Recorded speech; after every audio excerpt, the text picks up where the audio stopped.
30 నిమిషాలలో నొప్పి లేకుండా వేడికోస్ వెయిన్ చికిత్స Avis hospital Hyderabad. Hello, welcome to Suman TV. Telugu Desam పార్టీలో ట్రబుల్ షూటర్గా పేరుగాంచి తనదైన మార్క్ వేసుకున్న నాయకుడు, నంద్యాల జిల్లా బనగానపల్లె మాజీ ఎమ్మెల్యే బీసీ జనార్దన్ రెడ్డి గారు మనతో ఉన్నారు. ఈ ఇంటర్వ్యూలో నాతో పాటు సీనియర్ జర్నలిస్ట్ నా కొలీగ్ విజయ్ కూడా ఉన్నారు. నమస్తే సార్. నమస్కారం నారాజు గారు, బాగున్నారా? చాలా రోజుల తర్వాత. మీరు ఆ రోజుకి 2014లో మిమ్మల్ని ఇంటర్వ్యూ చేశాను. ఆ రోజుకి ఈ రోజుకి ఇంచు కూడా మారలేదు మీరు. అంటే మీ ఆహార్యం కావచ్చు, మీ యాటిట్యూడ్ కావచ్చు, ఏది కూడా మారలేదు. ఎలా మెయింటైన్ చేస్తున్నారు సార్ అసలు? రాజకీయాలు అది కష్టం కదా? కష్టమనేం కాదు, మనలో క్రమశిక్షణ ఒకటి పెట్టుకునేప్పుడు ఏదైనా సాధ్యం అవుతుంది. ఒక క్రమశిక్షణకు అలవాటు పడిన తర్వాత మన బాడీ లాంగ్వేజ్ కావచ్చు, మన అలవాట్లు కావచ్చు, తర్వాత మనకు ఉండేటువంటి ఒక కమిట్మెంట్ అనేది ఒకటి పెట్టుకుంటే డెఫినెట్గా ఎవరైనా మెయింటైన్ చేయగలుగుతాం. అది నేనే కాదు, చాలామంది కూడా. ఇప్పుడు మా నాయకుడు ఉన్నారు కదా, చంద్రబాబు నాయుడు గారు, మీరు చూస్తూ ఉన్నారు. ఈ వయసులో కూడా ఎన్ని గంటలు శ్రమించినా మొహంలో కానీ ఎక్కడ కానీ అలసట కనపడదు. కిలోమీటర్లు గంటలు ఆ ఎండలో మొన్న బనగానపల్లికి వచ్చినప్పుడు చూసాం. 1:30కు మేమంతా చెమటలు పట్టి తుడుచుకుంటున్నాం. ఆయన చెమట కూడా ఇట్లా లేదు. రియల్ హెయిరే కదా సార్ మీది? విగ్గా ఏమన్నా ఏమైనా లాగి చూస్తారో చూడండి. లేదు లేదు, మేడం చాలా హ్యాపీగా ఫీల్ అవుతుంటారు. ఇంకొక విషయం సార్, కర్నూలు జిల్లా, ఉమ్మడి కర్నూలు జిల్లా విషయానికి వచ్చేసరికి, ఉమ్మడి కర్నూలు జిల్లాలో అంటే 2019 ఎన్నికల్లో 14 వైసీపీ వశమయ్యాయి. ఈసారి మరి ఎన్ని గెలవబోతుంది టీడీపీ అంటే, మొట్టమొదటిగా ఎవరిని అడిగినా కూడా బనగానపల్లె టీడీపీ గెలుస్తోంది అని మిగతా స్థానాల గురించి కొద్దిగా అటు ఇటుగా చెప్తున్నారనమాట. కానీ బనగానపల్లె టీడీపీ గెలుస్తోంది అని అంత ఎవరినైనా గట్టిగా చెప్పడానికి కారణము, నిజంగా ఆ పరిస్థితి అంటే బీసీ జనార్దన్ రెడ్డి గారు ఆ పరిస్థితి ఇక్కడ ఉందా, లేదంటే బీసీ జనార్దన్ రెడ్డి గారు ఆర్థికంగా చెబితే శ్రీమంతుడైనా, మరి ఆయన డబ్బు దర్పంతో ఆయన ఒకటి సోషల్ మీడియాని ఏమైనా అడ్డు పెట్టుకుని అలాంటి ఒక హైప్ ఏమైనా క్రియేట్ చేశారా? నిజంటే ప్రజల్లో భావన ఉందా అనేది అనిపిస్తుంది నాకు. ఒక్కసారి నేను చెప్పేదానికంటే మీ మీడియా మిత్రులకు అందరికీ ఒకసారి పబ్లిక్లోకి వెళ్ళండి. నేను ఓడిపోయిన 3వ రోజే పబ్లిక్లోకి వెళ్ళిపోయాను. ఈ రోజైతే ఓటమిని నేను ఎందుకు అంత బాధపడలేదంటే, అభివృద్ధి చేసిన ప్రజలు ఒకసారికి ఓడిచ్చినారు, గెలిపించింది వాళ్ళే, ఓడిచ్చింది వాళ్ళే. ఓడిపోయిన మరుక్షణం కూడా నాకు 92,000 ఓట్లు వచ్చినాయి. నా 92,000 మందికి ఎవరైతే ఓట్లు వేశారో, మా కార్యకర్తలు కావచ్చు, నాయకులు కావచ్చు, వాళ్ళందరికీ నేను ఒక జవాబుదారీతనంగా ఉన్నాను. కాబట్టి వాళ్ళకు ఓడిపోయినా నేను ఎమ్మెల్యేననే ఫీలింగ్లో నేను వాళ్ళ దగ్గర తిరుగుతున్నాను. ఆ విధంగా తిరగడం వలన ఎన్ని కష్ట నష్టాలు వచ్చినా, ఏదైనా ప్రజల్లో ఉన్నటువంటి ఈ యొక్క వైఎస్ఆర్ ప్రభుత్వం చేసే అరాచకాలు కావచ్చు, ప్రజా వ్యతిరేక విధానాలు కావచ్చు, వాటన్నింటినీ కూడా తీసుకొని ప్రతి నిత్యం ఇక్కడ బనగానపల్లి నియోజకవర్గంలో తిరుగుతూ ఉంటాం. నేను ఒక్కటే కాదు, నా భార్య కూడా 24 గంటలు మేము ప్రజలకు అందుబాటులో ఉన్నాము. అందుబాటులో ఉన్నప్పుడు ఎవరైనా ఒక పని కష్టం చేస్తే, ఇప్పుడు మీరే ఉన్నారండి, కూలి చేస్తే కూలి బాగా కష్టపడినందుకు కూలి ఎంత చేస్తే అంత పడుతుంది. రొట్టె ఎంత పెడితే పిండి కొద్దీ రొట్టె దాని కొద్దీ ఉంటుంది. పనిని బట్టి ఫలితాలు వస్తాయి ఎవరైనా కానీ కూడా. నా అభిప్రాయం అయితే ఇది, నా వ్యక్తిగత ఫలితాలు. పేదలన్నా పేద ప్రజలన్నా నిజంగా మీకు ప్రేమ ఉందా? ప్రేమ ఉందో లేదో ప్రజలను అడగండి ఒక్కసారి, పేద ప్రజలను. ఈ ఊరు ఒక్కటే వద్దు, బనగానపల్లిలో ఎవరన్నా నా ఇంటి దగ్గరికి వచ్చి ఖాళీ చేతులతో పోయినారా, లేకుంటే నాకు అవసరమా? ఇక్కడే పక్కనే ఇప్పుడు ఈరోజు మినరల్ వాటర్ ప్లాంట్లు పెట్టి ఇప్పటికీ నాకు దాదాపు 30 ప్లాంట్లకు పైన ఉన్నాయి. సొంత డబ్బులతో నడుపుతా ఉన్నా. ఈ ఒక్క ప్లాంట్ నా ఇంటి దగ్గర బయట ఉంది. ఒకసారి ప్రతిపక్ష నాయకుడు రామిరెడ్డి ఏదో అన్నప్పుడు కూడా నేను ఛాలెంజ్ చేసిన, నువ్వు జీవితంలో ఇప్పటికి 1,60,00,000 ఈ 11 సంవత్సరాలలో నేను కట్టినది కరెంటు బిల్లు ఒక్క ప్లాంట్కు. అంటే ప్రతి నెల 75,000 రూపాయలు బిల్లు వస్తుంది ఒక్కటే ప్లాంట్. 2014-19 మీరు అధికారంలో ఉన్నారు కదా, దద్దనాల ప్రాజెక్టు కూడా మీకు ఉంది. ఇక్కడ డైరెక్ట్గా ప్రజలకు నీటి సరఫరా చేయించే అవకాశం ఉండింది, ఎందుకు చేయించలేదు? ఈరోజు ప్లాంట్లు పెట్టాల్సిన అవసరం ఏమొచ్చింది మీకు? మినరల్ వాటర్ ప్లాంట్ గురించి మాట్లాడుతున్నారు ఇక్కడ మీరు మాట్లాడేది. నేను వాటర్ గురించి కాదు, ఒక ప్రజలకు ఏదైనా ఒక స్వచ్ఛమైన నీరు ఇవ్వాలని ఈ మధ్య ప్రతి జనము, ప్రతి పేదవాడు కూడా దానికి ఒక అలవాటు పడ్డాడు. మినరల్ వాటర్ తాగితే మంచిది హెల్త్కు, దాని మీద అని చెప్పి ఉద్దేశంతో ఫ్లోరైడ్ ఉన్నా ఇంకోటి ఉన్నా అది అవసరం ఉంటుందని చెప్పి చాలామంది ఉన్నారు. దాని గురించి మాట్లాడుతున్నాను నేను. కొద్ది చిల్లర ఒక మినరల్ వాటర్ ప్లాంట్ మా ఇంటి బయట ఎప్పుడో కట్టిన నేను. ఇప్పుడు కూడా కరెంట్ బిల్లు ఛాలెంజ్ చేస్తున్నా. ఎవడే కానీ ఈ కర్నూలు జిల్లాలోనే కాదు, ఎక్కడైనా ఒక్క ప్లాంట్కే ప్రతి నెల 70,000 రూపాయలు సొంతంగా కట్టేటువంటి నాయకుడు ఎవరైనా ఉంటే చూపించాం. కరెంట్ బిల్లు ఒక్కటే ప్లాంట్కి 70,000. బనగానపల్లెలో దాదాపుగా 5 ప్లాంట్లు 6 ప్లాంట్లు ఉన్నట్టున్నాయి నాకు తెలిసి. 90,000 నుంచి ₹1,00,000 మధ్యన బిల్లులు వస్తాయి ఒక్క బనగానపల్లిలో. సార్ బనగానపల్లిలో టీడీపీ గెలుస్తుంది అనేటువంటి ఒక వేవ్ రావడానికి ఇది అక్కడ సెంటిమెంట్ ఉంది. ఈ నియోజకవర్గం ఏర్పడినప్పటి నుంచి కూడా ఒకసారి గెలిచిన ఎమ్మెల్యే వరుసగా రెండవసారి గెలవడు. ఆ సెంటిమెంట్ ఏమన్నా ఈసారి కూడా మీకు వర్కౌట్ అవుతుంది అనుకోవచ్చా? రామిరెడ్డి అందుకే గెలవరు అని చెప్పొచ్చా? సెంటిమెంట్ ఉందో లేదో తెలియదు కానీ జనరల్గా నిన్న రామిరెడ్డి నా మీద గెలవలే. జగన్ అనేటువంటి ఒక వ్యక్తి టోటల్గా ఆంధ్రప్రదేశ్లో ఒక్క ఛాన్స్ అనేటువంటి ఒక వ్యక్తి ఛాన్స్ ప్రజలు ఇచ్చారు. ఒక ఛాన్స్ అనేది రామిరెడ్డికి కావచ్చు, ఇక్కడ జగన్కి ఇవ్వడం జరిగింది. వాళ్ళు చెప్పినటువంటి మేనిఫెస్టోలో పెట్టినటువంటి సంక్షేమ పథకాలు కావచ్చు, ఒక రాజశేఖర రెడ్డి కొడుకుగా కూడా అంతమంది కూడా అనుకున్నారు చాలామంది జగన్మోహన్ రెడ్డిని రాజశేఖర రెడ్డి కొడుకే కదా 2014లో లేనిది 2019లో ఎందుకు ఇచ్చారని చూసిన తర్వాత కూడా ఒక అవకాశం ఇస్తే ఏదో చేస్తాడని చెప్పి ఒక అవకాశం ఇచ్చారు. అంతే తప్ప రామిరెడ్డి నా మీద గెలలే. అది ఒక్కటే కాదు, నా మీద 9 మాజీ ఎమ్మెల్యేలు పోరాటం. చెల్లా రామకృష్ణారెడ్డి, అప్పుడు రాంభూపాల్ రెడ్డి, కర్రా హర్షవర్ధన్, ఎర్రబోతుల వెంకటరెడ్డి, బిజ్జం పార్థసారథి రెడ్డి, కర్రా హర్షవర్ధన్ రెడ్డి, ఇన్ని కుటుంబాలు ఏకమైతే 12,300 ఓట్లతో నన్ను ఓడించడం జరిగింది. ఆ ఓటమి కూడా ఏంటి, వాళ్ళ రిగ్గింగ్ విలేజెస్ ఉన్నాయి. ఏవైతే రిగ్గింగ్ విలేజెస్ ఉన్నాయో ఆ రిగ్గింగ్ విలేజెస్లో ఉండేటువంటి 7,000 చిల్లర ఓట్లు ఉన్నాయో, 8,000 ఓట్లు 10,000 ఓట్లు ఉన్నాయి. అది ఒకటి. తర్వాత టీచర్స్ కానీ ఉద్యోగులు కూడా వ్యతిరేకత మా మీద కొద్దిగా వన్ సైడ్గా చేయడం జరిగింది. నా దాంట్లో ఇప్పుడు మొన్న తీసేసిన ఓట్లు దొంగ ఓట్లు, అంటే డబల్ ఓట్లు దాదాపుగా వారికి సంబంధించినవి 12,700 ఓట్లు ఉన్నాయి. ఎక్కడైనా కొత్తగా ఇప్పుడు అంతా కూడా ఓట్లు ఎక్కియడం తీసివేయడం జరిగింది కదా. ఒకే ఒక్కటి ఆంధ్రప్రదేశ్లో బనగానపల్లి కాన్స్టిట్యున్సీలో ఓట్లు తగ్గిపోయినాయి. ఎక్కడైనా పెరుగుతాయి, ప్రతి సంవత్సరం క్యాలిక్యులేషన్ ప్రకారం పెరుగుతూ పోవాలి. కొత్త ఓటర్లు కూడా ఇప్పుడు ఉన్నటువంటి గవర్నమెంట్లు కానీ లేకుంటే ఇంకొకటి కానీ అడ్వర్టైజ్మెంట్లు కానీ ఈ ఈసీ తీసుకునే నిర్ణయాల వల్ల కానీ ఓట్లు పెరగాలి. పెరగాల్సింది పోయి తగ్గినాయి. మీ వల్లనా వాళ్ళ వల్లనా? మా వల్ల తిరిగితే నేనే గెలిచేవాడిని కదా. మా వల్ల మేము ఎక్కించుకుంటే మేమేమో అభివృద్ధిలో పడ్డాము, వాళ్ళు చేర్పించడంలో పడినారు. నేను అభివృద్ధి గురించి 24 గంటలు ఆలోచన చేసి ఎందుకు ఎక్కిస్తారు, ప్రభుత్వం మందే ఉంది కదా, ఎవరు ఎక్కించారు అనుకున్నాం. ఎక్కడైతే చేర్చబడవో చేరవో నేను చేసిన అశ్రద్ధ కూడా అది. పరిస్థితి ఏంటి? అందుకే చూశాను కదా, ఏ రోజు ఒక ఓటు ఎక్కినా అది ఒరిజినల్ ఓటర్ డూప్లికేట్ ఓటర్ అని చెక్ చేసుకుంటున్నాం. దాని మీద 4 ఆపరేటర్లను పెట్టాము. దాదాపుగా 12,700 ఓట్లు తీసేయడం జరిగింది. ఇంకొక విషయం తెలుసా, రాష్ట్రంలో ఎక్కడా జరగని విధంగా ఫస్ట్ ఏవైతే ఫేక్ ఓట్లు తీసేయమని చెప్పి మా మీద మా కార్యకర్తలు కావచ్చు, మా నాయకుల ఓట్లన్నీ కూడా దాదాపుగా 3,600 ఓట్లు తీసేయమని చెప్పి కాటసాని రామిరెడ్డి అనుచరులు వాళ్ళని తీసేయమని చెప్పి బిఎల్ఓలకు లెటర్లు ఇచ్చారు. ఆ బిఎల్ఓల లెటర్లు సాక్ష్యాధారాల దేఖీలు తీసుకొని వాళ్ళ మీద దాదాపుగా 18 మంది మీద క్రిమినల్ కేసులు పెట్టి వాళ్ళ ఫోన్లు సీజ్ చేయించిన ఘనత కూడా నాది. అంటే వాళ్ళ ఫోన్లు కూడా సీజ్ చేసినారంటే వాళ్ళదే కదా ప్రభుత్వము, వాళ్ళ పోలీసులే కదా ఇక్కడ ఉండేది. చేసినారంటే వాళ్ళు ఎట్లా అవినీతికి పడతారు, ఏ దొంగ మార్గంలో ఎట్లా గెలవాలా. ఆఖరికి ఒక అడ్వకేట్ అని జీపీ ఉన్నాడు గవర్నమెంట్ ఏపీపీగా జీపీగా గవర్నమెంట్ లీడర్, అతను కూడా ఫోన్ సీజ్ చేసి అతను కూడా ఒక ముద్ద అయ్యాడు ఖైర్ అని. అంటే ఎక్కడికి పోతా ఉంది సొసైటీ. రాజకీయాల్లోకి వచ్చేటప్పుడు బీసీ జనార్దన్ రెడ్డి అంటే ఒక క్లీన్ ఇమేజ్ ఉన్న వ్యక్తి, మంచి వ్యక్తి, అందరితో కూడా చాలా మంచి వాతావరణంలో మాట్లాడతారు అనేటువంటి వ్యక్తి ఇటీవల కాలంలో ఎందుకో బాగా ఫైర్ అవుతున్నారు, లోపల నుంచి ఎక్కడో ఆవేశం తన్నుకుని బయటకు వస్తున్నారు అనుకోవచ్చా? ఎందుకు, ఆ కారణం ఏంటి? ఏముంటుందండి, ఇప్పుడు మీరున్నారు ఏంటి విజయ్ గారు బాగున్నారంటే బాగున్నా అండి, ఆ లాంగ్వేజ్ నేను మార్చి చెప్తే ఏ విధంగా వస్తుందో దానికి కూడా అనుకూలంగా పోతుంది. ఇప్పుడు ఒక బంతి తీసుకొని కొడితే తిరిగి అదే స్పీడ్లో నాకు వస్తుంది. అంటే మీరు మాట్లాడే తీరును బట్టి నేను మాట్లాడతాను. ఎందుకంటే సొసైటీలో ఎప్పుడే కానీ అఫెన్స్ డిఫెన్స్ ఉంటుంది. అఫెన్స్ చేయడం తప్పు నేరం, కానీ డిఫెన్స్లో నన్ను నేను కాపాడుకొని నన్ను నేను మాట్లాడడం తప్పు కాదు కదా. ఎందుకు తప్పు అవుతుంది? నా గురించి మాట్లాడినప్పుడు, నా గురించి చేసినప్పుడు, ఎక్కడ లేని విధంగా మాట్లాడినప్పుడు నేను ఖచ్చితంగా జవాబు ప్రజలకు చెప్తున్నా. నేను ఒక వ్యక్తికి భయపడి కాదు చెప్తున్నది, ప్రజలకు ఈ విషయాలు తెలియాలి. అర్ధబలంలో తీసుకుంటే ఓకే, రామరెడ్డి గారికి మీకు పరిస్థితి చూస్తే అర్ధబలంలో తీసుకుంటే ఓకే. అంగబలం వచ్చేసరికి మరి వారి ఫ్యామిలీ బ్యాక్గ్రౌండ్ తీసుకుంటే మీకు ఫ్యాక్షన్ నేపథ్యం ఉంది. ఒకనొక సందర్భంలో ఈ ప్రాంతంలో ఎలా అట్టుడికిందో ఫ్యాక్షన్ బిజ్జం ఫ్యామిలీకి, కార్సాన్ ఫ్యామిలీకి మీరు చూశారు కూడా. మీరు మరి అలాంటి వారితో సై అంటే సనే గట్స్ మీకున్నాయి అసలు? ఒకటండి, ఫ్యాక్షన్ అంటున్నారు. ఎవరి కోసం ఫ్యాక్షన్ చేశారు? ఎవరి కోసం ఫ్యాక్షన్ అంటే ఏంది మీనింగ్ చెప్పండి మీరు. ఆధిపత్య పోరు. ఆధిపత్య పోరు. ఎందుకు మీకు ఆధిపత్య పోరు వచ్చింది?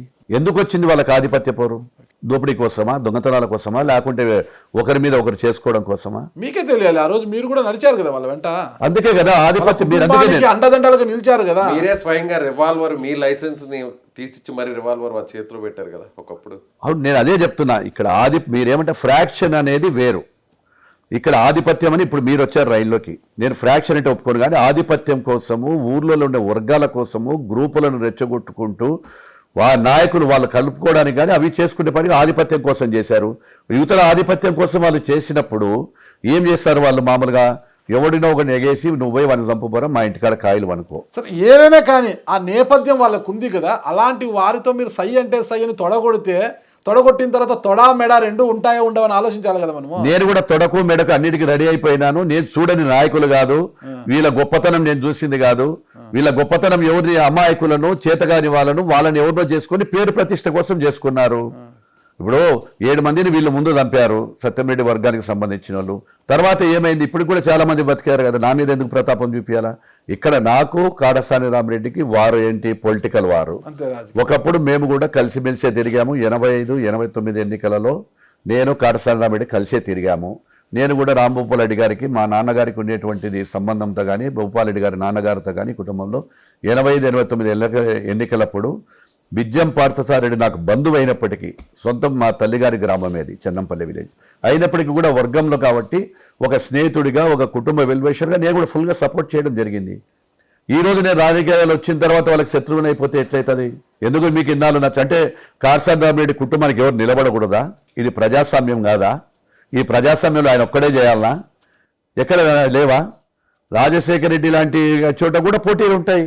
మీరు ఒక మాట అన్నారనమాట. 2019 ఎన్నికల్లో చెల్లా రామకృష్ణారెడ్డి, ఎర్రబోతుల వెంకటరెడ్డి వీళ్ళందరూ కలిసి, కర్రా హర్షవర్ధన్ రెడ్డి అందరూ మద్దతు ఇస్తే 12,000 పైచులు కోట్లతో నాతో గెలవడం జరిగిందని. ఓకే, 2014 ఎన్నికలు మనం ఒకసారి పరిశీలిస్తే 2014లో చెల్లా రామకృష్ణారెడ్డి గారు మీకు జైకొట్టారు, మీకు మద్దతు ఇచ్చారు. ఆ రోజు మీ విజయంలో కీలక పాత్ర పోయించారు. అదే అప్పుడు వచ్చేసి ఎర్రబోతుల వెంకటరెడ్డి అటువైపు నిలబడ్డాడు, రామరెడ్డి గారి వైపు. ఆయన ఓడిపోయారు రామరెడ్డి గారు. 19కి వచ్చేసరికి చెల్లా రామకృష్ణారెడ్డి గారు, ఎర్రబోతుల వెంకటరెడ్డి గారు ఇద్దరు కూడా రామరెడ్డి గారికే మద్దతు ఇచ్చారు. ఆ ఎన్నికల్లో మీరు ఓడిపోయారు. బిజ్జం పార్థసారెడ్డి కూడా ఇక్కడ ఇచ్చాడు. ఓకే, బిజ్జం పార్థసారెడ్డి గారు అక్కడే కలిసి వచ్చారు. తర్వాత హర్షవర్ధన్ రెడ్డి గారు వచ్చారు. అంటే ఈ యొక్క అప్పుడు ఉండేటువంటి శత్రువులందరూ జనరల్ గా రాయలసీమలో ఒకే వేదికని ఇంతమంది శత్రువులు వేదిక మీదకి వచ్చినటువంటిది రాష్ట్ర చరిత్రలు ఎక్కడైనా చూపించగలుగుతారా? కూడా మిత్రుడుగా చేసుకోవడానికి వాళ్ళు ఇంట్రెస్ట్ చూపితే మీరు ఇంట్రెస్ట్ చూపెట్టలేదు కదా. లేదు కదా. మిమ్మల్ని ఎంపీగా నంద్యాల ఎంపీగా వెళ్ళమని మిమ్మల్ని వచ్చారు. మీతో సంప్రదింపులు, పార్టీ అధిష్టానం సంప్రదింపులు అనంతపురం నుంచి మహాలక్ష్మి శ్రీనివాసు ఇలాంటి వారంతా వచ్చి కొన్ని హోటల్స్లో ఆడాడ కూర్చొని మీతో చర్చలు కూడా జరిపారు. ఎంపీగా వెళ్ళమన్నారు మిమ్మల్ని. ఎంపీగా వెళ్ళాలని మీరు ఇష్టం. మీరు 2 టికెట్లు అడిగారు. ఎంపీగా నేను వెళ్తాను, నాకు ఇంకో టికెట్ కూడా కావాలని మీ కుమారుడికి కూడా టికెట్ అడిగినట్టున్నారు. 2 టికెట్లు ఇవ్వడం కుదరదు, ఎంపీగా వెళ్ళమన్నారు. కానీ మీరు ససేమిరా అన్నారు. మీరు కూడా ఆ రోజు వారితో చేయగలిపి ఉంటే ఈరోజు మీరు ఎంపీ అయ్యేవారు, అందరూ మిత్రులు అయ్యేవారు కదా. మీకు నన్ను అడిగిన మాట వాస్తవము. మీరు వైఎస్ఆర్ చాలా ఫోర్స్ కూడా పెట్టారు కదా, ప్రెజర్ తీసుకొచ్చారు. ఎంతమందిలో నాకు కావాల్సిన బంధువులు, సన్నిహితులు, హితువులు. అసలు మీరు చెప్పేది ఏదో ఒక మహాలక్ష్మి శ్రీనివాస్ పేరే చెప్తున్నారు, కానీ ఇంకా పెద్ద పెద్ద వాళ్ళు డైరెక్ట్ కూడా మాట్లాడినప్పుడు కూడా నేను ఒకటే అడిగాను, నేను పార్టీ మారను, నా కుటుంబము ఒకటే చెప్పారు, తెలుగుదేశం పార్టీలో మనం గెలిచాము, తెలుగుదేశం పార్టీలో ఈరోజు ఉన్నాము, ఎందుకు పార్టీ మారాలనేది ఒక క్వశ్చన్ వేసుకున్నాను. క్వశ్చన్ వేసుకున్న తర్వాత గెలుపు ఓటములు అనేది అక్కడైనా జరగచ్చు, ఇక్కడైనా జరగచ్చు. 100% అక్కడికి వెళ్తే గెలుస్తామని నమ్మకం ఎప్పుడు గ్యారంటీ ఉండదు. ప్రజలు, పార్టీలు కాదు కదా, దానికంటే ప్రజలు గెలిపించేది, ఓడిచ్చేది. దాంతో ఒక సిద్ధాంతాన్ని పెట్టుకొని పార్టీలు మారొద్దు అనేటువంటి నిర్ణయంతో ఈ రోజుటి వరకు కూడా, ఈ క్షణం వరకు కూడా నేను ఎలాంటి నిర్ణయం తీసుకున్నా తెలుగుదేశం పార్టీ, చంద్రబాబు నాయుడుతో పాటు ఉండాలి, చంద్రబాబు నాయుడుతోనే ఉండాలని నిర్ణయం తీసుకున్నా. కానీ ఏ రోజు కూడా అట్లా పోవాలంటే నేను ఎప్పుడైనా ఎంపీని అయిపోయినవాను. ఆ రోజు నేను శాసనసభ్యుడిగానే ఉండాలనుకుంటున్నాను. అందరూ మిత్రులు రామరెడ్డి మీరంతా మళ్ళా చట్టా పట్టాలు వేసుకొని తిరిగేవారు, హ్యాపీగా ఉండింటారు. ఎంపీగా ఢిల్లీలో లాబింగ్ చేసుకొని మీ కుమారుడికి ఎలా కన్స్ట్రక్షన్ కంపెనీ ఉంది, ఇంకా కొన్ని వర్కులు అవి తెచ్చుకొని ఇంకా బాగుపడి ఉండొచ్చు కదా. ఈ లాబింగ్ చేసుకుని ఇవన్నీ బతుకులు పడినట్లంతా ఇప్పుడు జైళ్ళ పాలయ్యి జైల్లో ఉండి మంచి చేస్తున్నారు. ఆ లాబింగ్ నాకు అవసరం లేదు, నా కొడుకు కూడా అంత అతి ఆశ లేదు. ఎప్పుడు కూడా లాబింగ్ చేసుకున్నా, ఇన్లీగల్గా మనం ఏదైనా పని చేసినా ఈరోజు స్టాండర్డ్గా ఉంటుందేమో, ఇంకొక 5 సంవత్సరాల్లో 10 సంవత్సరాల్లో పెద్ద పెద్ద బిల్డర్లు కూడా లోపలికి పోతున్నారు, పెద్ద పెద్ద కాంట్రాక్టర్లు ఇబ్బంది పడుతున్నారు. అంటే అవినీతికి ఏం చేయాలి, పైరవీ చేస్తేనే కదా ఇబ్బందులు. ఇప్పుడు చాలా పెద్ద పెద్ద నార్త్ ఇండియన్ కంపెనీలు ఉన్నాయి పెద్ద పెద్దవి, వాళ్ళు ఎవరిని ఏ నాయకుడిని ఆశించరు, ఏ రాజకీయ నాయకుడితో సంబంధాలు ఉండవు. వాళ్ళకి ఏదైనా చేయాల్సిన సహాయం ఉంటే వాళ్ళ పరంగా వాళ్ళు చేసుకుంటూ వెళ్ళిపోతూ ఉంటారు. అటువంటిది అదే సిస్టంలోనే నా కొడుకు కానీ మా కంపెనీ కానీ నడుస్తూ ఉంది. అసలు 2019లో వైసీపీ గాలి ఎక్కువ ఉంది, ఖచ్చితంగా ఆ పార్టీ అధికారంలోకి వస్తున్న సంకేతాలు ఉన్నా కూడా ఎందుకు చంద్రబాబునే నమ్ముకొని మీరు అక్కడే ఉండిపోయారు? అసలు జగన్ మీద లేని నమ్మకము చంద్రబాబు మీద ఎందుకు అంత నమ్మకం? ఇక్కడ చంద్రబాబు గారి మీద నమ్మకం ఒకటి, మేము చేసినటువంటి డెవలప్మెంట్ ఒకటి, తర్వాత రాష్ట్రం విడిపోయిన తర్వాత మీకందరికీ కూడా తెలుసు లోటు బడ్జెట్ ఉన్నటువంటి రాష్ట్రాన్ని చంద్రబాబు ఏ విధంగా గాడిలో పెట్టారో మీరు ఒకసారి ఆలోచన చేయండి. కొంతమందికి నచ్చొచ్చు నచ్చకపోవచ్చు, ప్రజలు కూడా అక్కడ స్థానికంగా నేను 24 గంటలు కానీ నేను ఆయనతో ఉండేటువంటి అనుబంధంలో కానీ నాకు ఆయన ఇచ్చినటువంటి ఏదైనా సపోర్ట్ కానీ ప్రభుత్వ పరంగా అభివృద్ధికి నాకు సహకరించినాడు కాబట్టి ప్రజలకు కూడా నేను మారాలనేటువంటి అవసరం నాకు లేదనే ఉద్దేశంతో నేను మారలేదు. ఇప్పటికీ కూడా నేను ఒకటే అనుకుంటున్నాను, మనం ప్రజలలో ఉన్నాము, ప్రజాక్షేత్రంలో ఉన్నాము, గెలిపించేది ప్రజలు. వీళ్ళు గెలిపించేటప్పుడు ముఠా నాయకులు వీళ్ళల్లో ఎవరేం చెప్తే నాకేమవుతుంది? సరే, ప్రజలని ప్రజల మీద ఎంత ప్రేమ చూపిస్తున్నారు కదా, ఆ ప్రజలకు సిట్టింగ్ ఎమ్మెల్యే కాడిసాని రామరెడ్డి గారు ఈరోజు మీ ప్రత్యర్థి ఇంటి పట్టాలు ఇస్తామంటే వాటిని అడ్డుకొని కోర్టుకు వెళ్ళారే, ఇది సబబుగా ఉందా మీకు? అసలుకి నేను కోర్టుకి ఏం వెళ్ళానో మీరు ఒక్కసారి డాక్యుమెంట్ పరిశీలన చేసుకోండి. అవును, ఎస్ఆర్బిసి దగ్గర వాళ్ళు ఇంటి పట్టాలు ఇస్తామన్నారు, అక్కడ ఇస్తే మీకు వచ్చిన నష్టం ఏంటి? పేదలకు ఇస్తే ఒక గూడును ఎందుకు అడ్డుకోవాలనుకున్నారు మీరు? అసలుకి నేను ఒకటే చెప్తున్నా, నేను ఇండ్ల పట్టాలు ఇవ్వడానికి వ్యతిరేకం కాదని ఇప్పటికీ 10 సార్లు నేను చెప్పడం జరిగింది. స్టేట్మెంట్లు ఇచ్చాను, అఫిడవిట్లో వేసాను, కలెక్టర్ గారికి ఒక రిప్రజెంటేషన్ కూడా ఇచ్చాను. ఏదైతే లోతట్టు ప్రాంతం ఉందో బనగానిపల్లె ముంపు ప్రాంతము, లోతట్టు ప్రాంతం అంటాం, మీరు ముంపు ప్రాంతము, ఆ ప్రాంతంలో ఇస్తే ప్రజల జీవితం అప్పటికే 2 సార్లు గండిపడింది. ప్రజలంతా కూడా అల్లకొల్లలమై నీళ్ళంతా వచ్చి ఆర్టీసీ డిపో, ఇక్కడ పెండకండి నగరు, ఆ చుట్టుపక్కలంతా కూడా ఈద్గా నగరు, ఇవన్నీ కూడా నీళ్లు రావడం జరిగింది. దానితో నేనేమన్నాను ప్రపోజల్, మీరు 130 ఎకరాలు పెట్టారు, అక్కడ 110 ఎకరాలు అనుకుంటాను, 110 ఎకరాల్లో మీరు 2900 ప్లాట్లు ఇవ్వాలనుకున్నారు. 2900 ప్లాట్లు ఇవ్వాలని అనుకున్నప్పుడు ఎట్లా క్లారిటీగా తీసుకున్నా ఆ 10 ఎకరాలు 8 ఎకరాలు తీసివేయండి, ఆ ముంపు ప్రాంతాన్ని తీసి మిగతాది ఇవ్వండి, సంతోషము. అది కూడా ఏదైతే గవర్నమెంట్ గైడ్లైన్స్ పెట్టిందో పెట్టిన ప్రతి అప్లికేషన్ కూడా డిప్ ద్వారా ఇవ్వమని చెప్పాను నేను. సరే, డిప్ ద్వారా ఇస్తారా ఇవ్వరా కాదు, ఆ ప్రాంతం తీసేయమంటే వాళ్ళకి ఎందుకు నొప్పి, అది తీయరు ఎందుకు? అప్పటికే వాళ్ళు కలెక్షన్ చేసుకొని వాళ్ళకు అనుకూలమైనటువంటి పట్టాదారులన్నీ కూడా అప్లికేషన్లు వాళ్ళ కార్యకర్తలకు వాళ్ళకు కావాల్సిన వాళ్ళకి కొంతమందికి పెట్టుకొని ముఖ్యమైన ప్రదేశాలు ఏవైతే మంచి ప్రదేశాలు ఉంటాయో, అనువైన ప్రదేశాలు ఉంటాయో వాళ్ళకి అలాట్మెంట్ చేసుకున్నారు, డబ్బులు తీసుకున్నారు. నేను ఆ కండిషన్ పెట్టేటప్పటికి ఎందుకో చేసి ఈ పాటికి అయిపోయేది కదా, ఎప్పుడూ అయిపోయేది. మరి ఎందుకు కౌంటర్ వేయకుండా దాదాపుగా 1.5-2 సంవత్సరాల వరకు కౌంటర్ వేయలేకపోయినారు. అటు కలెక్టర్ వేయలేడు, కలెక్టర్ ఏమంటాడు ముంపు ప్రాంతం కాదని వేయలేడు కదా. ఆఖరికి ఏం జరిగింది, కోర్టు కూడా పర్మిషన్ ఇచ్చింది కదా సార్. హైకోర్టు ఏమని ఇచ్చింది సార్? నాకు ఇక్కడ ఒక వాదన ఏమంటే, హైకోర్టుకు వెళ్ళారు, మీరు వెళ్ళారు, ఆయన కౌంటర్ వెళ్ళారు, అది ఓకే. ఆయన ఏం చెప్తున్నారు, ఈరోజు హైకోర్టు ఒకే ఇంటి పట్టాలు ఇచ్చింది, నాకు అనుకూలంగా ఇచ్చిందని ఆయన వాదన చెప్తున్నారు. మీరేమంటారు, అలా కాదు, ఇంటి పట్టాలు ఇచ్చిన స్థలం మార్చాలి, స్థలం ఫస్ట్ సాయిల్ టెస్ట్ అది చేయాలి, అవన్నీ పరిశీలించిన తర్వాత ఇవ్వమని చెప్పింది హైకోర్టు, నా వాదన కరెక్ట్ అని మీరు అంటున్నారు. ఇంత ఎవరి వాదన కరెక్ట్? ఇక్కడ కోర్టు ఏం చెప్పింది అసలు? ఇద్దరు వాదనల కంటే కూడా కోర్టు ఆర్డర్ కాపీ మీకు ఇస్తాను, ఇది అయిపోయిన తర్వాత మీరు చూడండి, ప్రజలకు కూడా తెలుసు. ఏదైతే నేను అంటున్నానో, నేను లోతట్టు ప్రాంతము ముంపు ప్రాంతం అవుతుందో ఆ ప్రాంతాన్ని మాత్రమే వ్యతిరేకించాను తప్ప టోటల్ ఇండ్ల పట్టాలను వ్యతిరేకించలేదు.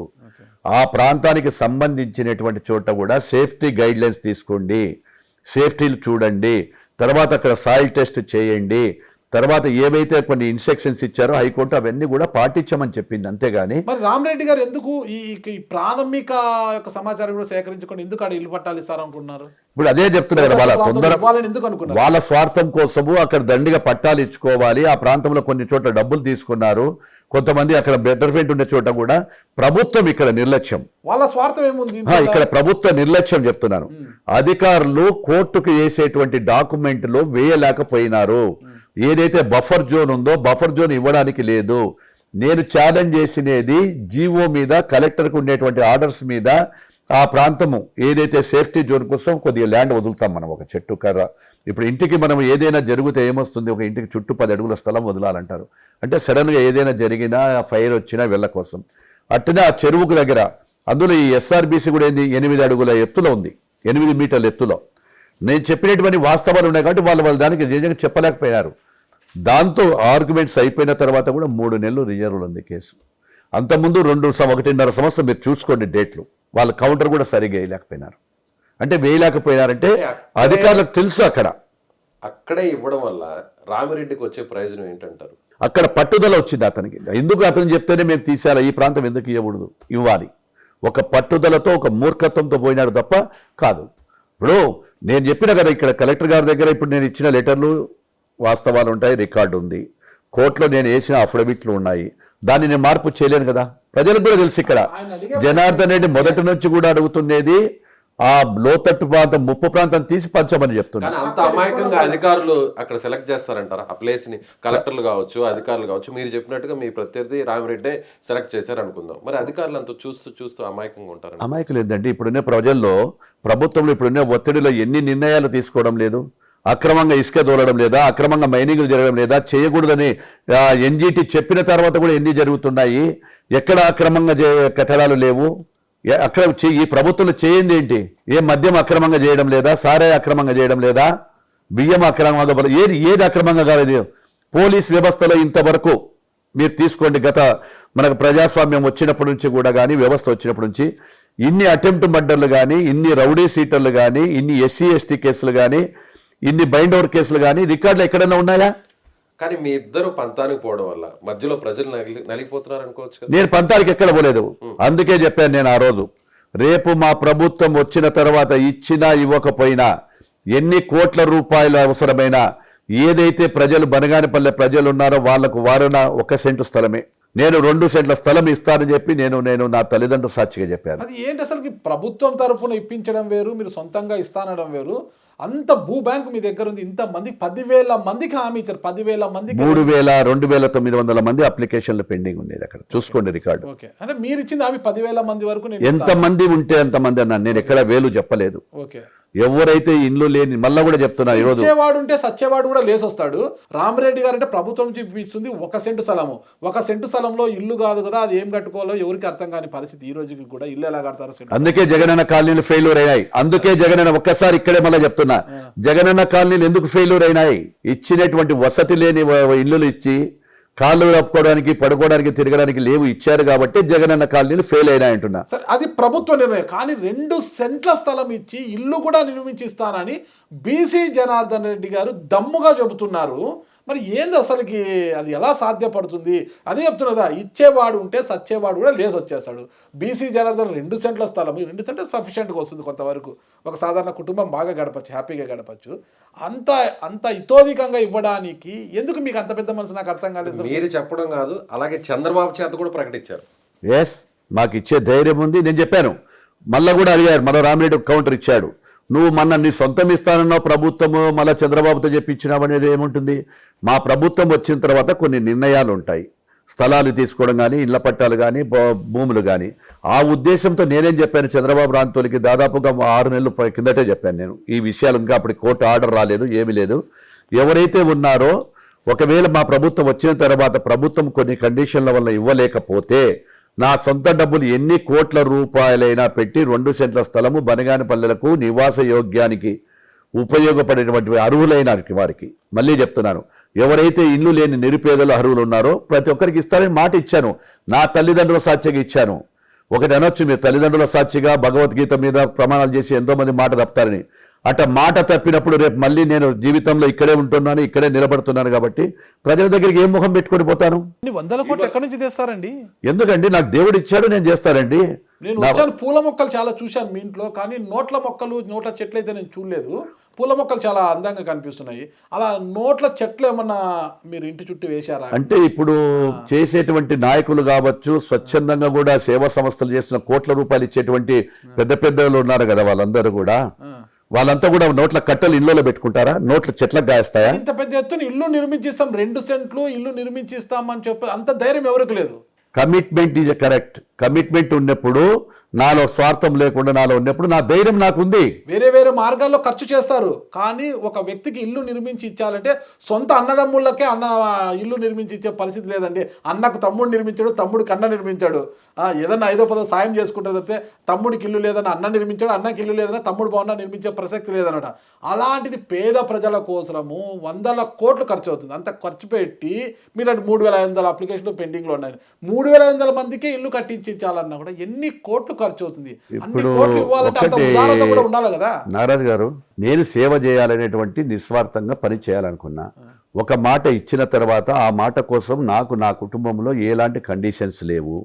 నేను ఇస్తాననేటువంటి ధైర్యం ఉంది. నేను ప్రభుత్వం ఇస్తుందా నేను ఇస్తున్నానా అనేది కంటే కూడా ప్రభుత్వం ఇవ్వలేకపోతే 2 సెంట్ల స్థలం నేను ఇస్తానని ముందు మాట ఇచ్చాను. ఆ స్థలం అయితే 200% కాదు, 1000% కూడా ఆ స్థలము ఏదైతే ఉందో ప్రభుత్వం ఇవ్వలేకపోతే 2 సెంట్ల స్థలం బనగానపల్లి పట్టణ ప్రజలకు ఇస్తామని చెప్పాము. ఇప్పుడు మా మేనిఫెస్టోలో కూడా తెలుగుదేశం ప్రభుత్వం ఇల్లు కట్టిస్తామంటుంది. ఇప్పుడు గతంలో కూడా జగనన్న కూడా 1,50,000 కేంద్ర ప్రభుత్వం ఇచ్చింది ఇల్లులు కట్టుకోవడానికి. 30,000 రూపాయలు ఈ ప్రభుత్వం ఇచ్చింది. ఇచ్చిన కానీ కూడా దాన్ని ఎవరు కూడా ఫాలో చేసుకొని 1,80,000 రూపాయలు పెట్టి ఇల్లు కట్టించుకోవడానికి రాలేదంటే ఇక్కడ స్థానిక నాయకుడి వైఫల్యము, ప్రభుత్వ వైఫల్యాలు ఉన్నాయి. ఈరోజు ఇన్ని వేల ఇల్లులు, టిట్కో ఇల్లులు ఎట్లా కట్టగలిగినాడు చంద్రబాబు గారు? జవాబు చెప్పండి. టిట్కో ఇల్లులు వేలు లక్షల ఇల్లులు కట్టినాడు. కట్టిన దాన్ని కూడా ఆ రోజు ఇవ్వలేకపోయినాడే. మరి ఇవన్నీ చేసినప్పుడు నేను ఎందుకు చేయకూడదు? ఎందుకు ఇవ్వకూడదు చెప్పండి? ఎందుకు ఇల్లు కట్టియకూడదు? సి జనార్దన్ రెడ్డి గారు ఉదారంగా ఈ ప్రకటన చేయడానికి వెనక అక్కడ వ్యతిరేకత వస్తుంది కాబట్టే ఆ వ్యతిరేకతను మాఫీ చేసుకోవడం కోసమే ఆయన ఈ విధంగా 2 సెంట్లలో నేను ఇల్లు కట్టిస్తాను, 1000 మందికి ఇస్తాను, ఎన్ని కోట్లైనా భరిస్తానని చెప్తున్నారనేది మీ ప్రత్యర్థులు చెప్తున్నటువంటి మాట. బనగానపల్లె పట్టణ ప్రజలకు ఒక్కటే తెలుసు అందరికీ. నేనేదో ఇక్కడ బయట నుంచి వచ్చినోని కాదు, లేకుంటే నేను ఎన్ఆర్ఐని కాదు. పుట్టింది ఇక్కడే, పెరిగింది ఇక్కడే. నేను చిన్న స్థాయి నుంచి ఏ స్థాయికి వచ్చాను. ఇదే ప్రాంతంలో ఒక తోట ఉండేది. ఇదే ప్రాంతంలో ఈరోజు ఈ విధంగా నేను బతకగలుగుతున్నాను సంతోషంగా. ఇప్పుడు ప్రజలకు తెలుసు జనార్దన్ రెడ్డి ఏదైనా మాటిస్తే ఎంత దూరమైనా పోతాడు. అవసరమైతే ఆస్తులైనా అమ్మేస్తాడు. అవసరం కోసం మనిషి ఎంత దూరమైనా తీర్చుకుంటాడు. అదేవిధంగా నా కార్యకర్తల కోసం కూడా నేను జైలుకి వెళ్ళి వచ్చినాను. నేను నా కార్యకర్తల కోసం అటువంటిది నేను నా ప్రజలకు ఇచ్చిన మాట కోసమే తప్ప ఏది కూడా దాని వ్యతిరేకతని నేను ఎప్పుడు అనుకోవడం లేదు. ప్రజలకు అన్నీ తెలుసు బాగా. కాబట్టి అనుకునేది మీరు ఎన్ని చెప్పినా ఏమి చేసినా ఇచ్చేది నేనే, చేసేది నేనే. 2 సెంట్ల స్థలం ఖచ్చితంగా నేను ఇస్తాను. మళ్ళీ బిల్డింగ్లు కూడా కట్టిస్తాం. సొంత నిధులు వెచ్చించి చేస్తామని చెప్తున్న ఏకైక వ్యక్తి మీరు ఒక్కటే. మనిషికి 2 సెంట్ల స్థలం ఇవ్వడంతో పాటు ఇల్లు నిర్మించిస్తానంటారు. అందుకు మీ దమ్ము గురించి మెచ్చుకోవచ్చు. దాంతోపాటు బీసీ జనార్దన్ రెడ్డి ట్రస్ట్ ఏర్పాటు చేసి అది కూడా అక్కడికి సర్వీసెస్ చేస్తున్నారు. అందులోనూ 13 రకాల వృత్తులు చేసుకునే వారి కుటుంబాల్లో ఎవరన్నా ప్రమాదవశాత్తు మరణించినా వారికి ₹1,00,000 ఆర్థిక సాయము, గాయపడితే 20,000 రూపాయలు ఆర్థిక సాయం చేస్తామంటున్నారు అన్నమాట. అసలు ఇంత డబ్బులు వెచ్చించి ఒక ఎమ్మెల్యే కుర్చీ కోసము ఇంత డబ్బులు వెచ్చించి చేయాల్సిన అవసరం ఉందంటారా? ఎమ్మెల్యే కుర్చీ కోసం ఎవరు చెప్పారు? మరి ఎందుకు చేస్తున్నారంటే ఏం చెప్తారు? దానికి ఉంది పేద ప్రజలకు సేవ అని ఎందుకు అనుకోకూడదు? అంటే నేను ఎమ్మెల్యే పదవిలోనే ఉంటే సేవా కార్యక్రమాలు చేయకూడదా? చేస్తే ఎమ్మెల్యే పదవి కోసం అంటారు. ఏమి చేయకపోతే అతను ఎవరికి బిచ్చం పెట్టేటోడు కాదని కొంతమంది అంటారు. నేను ఇక్కడ చేస్తుండేది ఏంటి?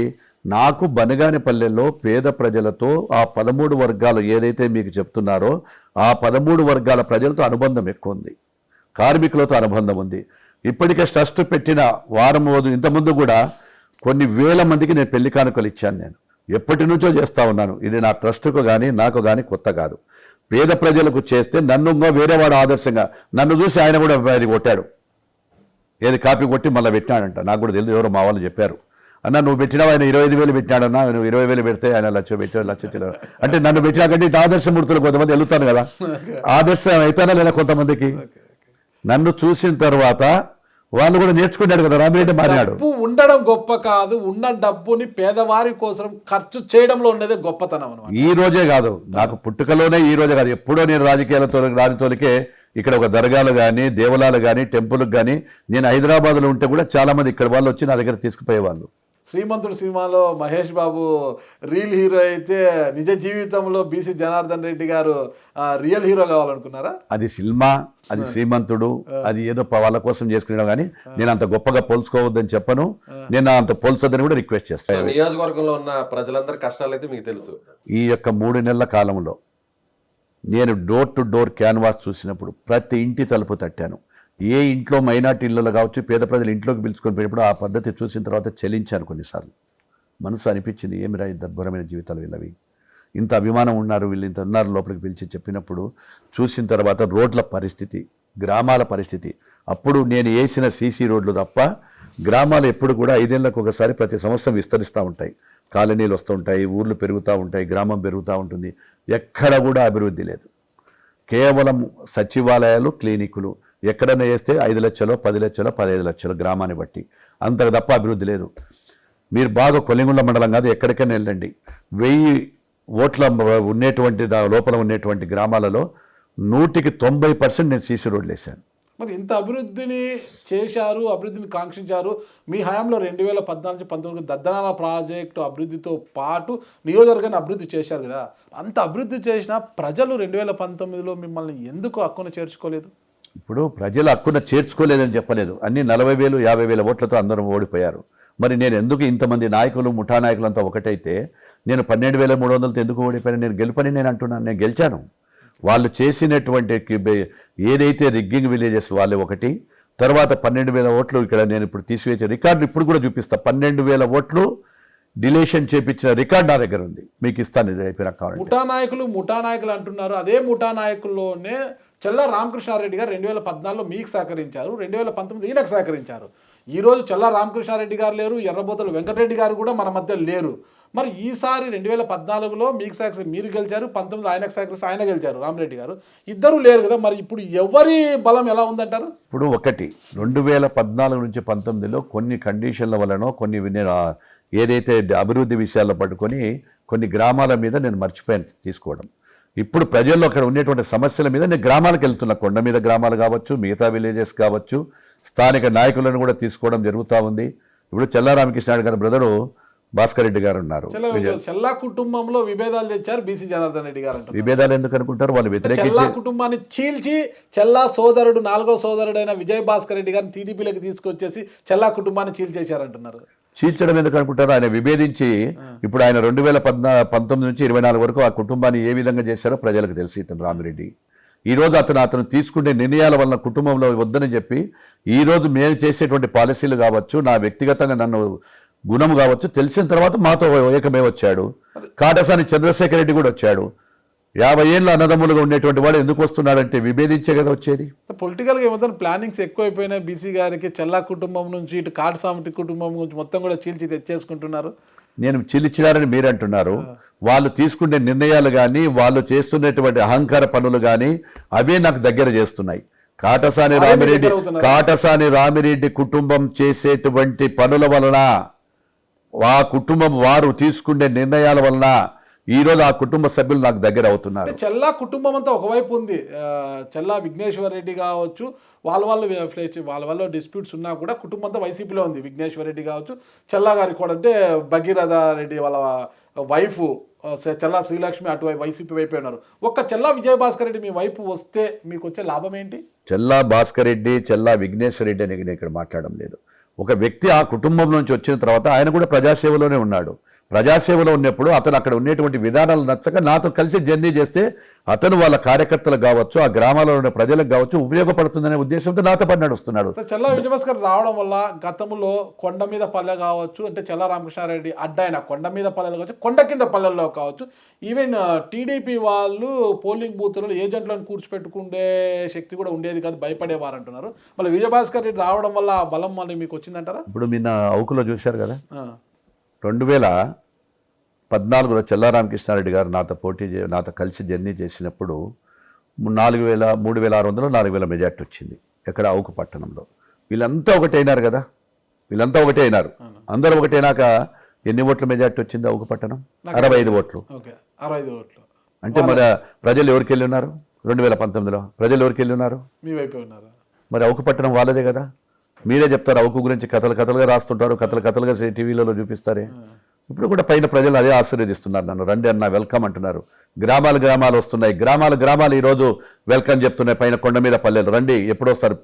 ఎవరు నిరుద్యోగులు, యువత, ఎస్టీలు, ఎస్సీలు, నువ్వు రా, మేము స్వాగతం చెప్తాం. మాకు ఇంకా రాదు, మాకు కూడా స్వేచ్ఛ కావాలని చెప్పి కుప్పలుగా వచ్చి ఇక్కడ కూర్చొని కార్యకర్తలు కావచ్చు, అక్కడ ఉన్న ప్రజలు వస్తున్నారు నా దగ్గరికి. సార్ ఒకటి నాకు చిన్న ప్రశ్న గుర్తొచ్చింది. కొల్లిమూల దగ్గర రామ్కో సిమెంట్స్ ఏర్పాటైంది కదా, రామ్కో సిమెంట్స్ ఏర్పాటులో భాగంగా చాలామంది రైతులు భూములు కోల్పోయారు. అంటే పరిశ్రమ కోసం భూములు ఇచ్చారు, కానీ వాళ్ళకి నష్టపరిహారం రాలేదు పరిశ్రమ నుంచి. అదే 37 కోట్లు అనుకుంటుంది.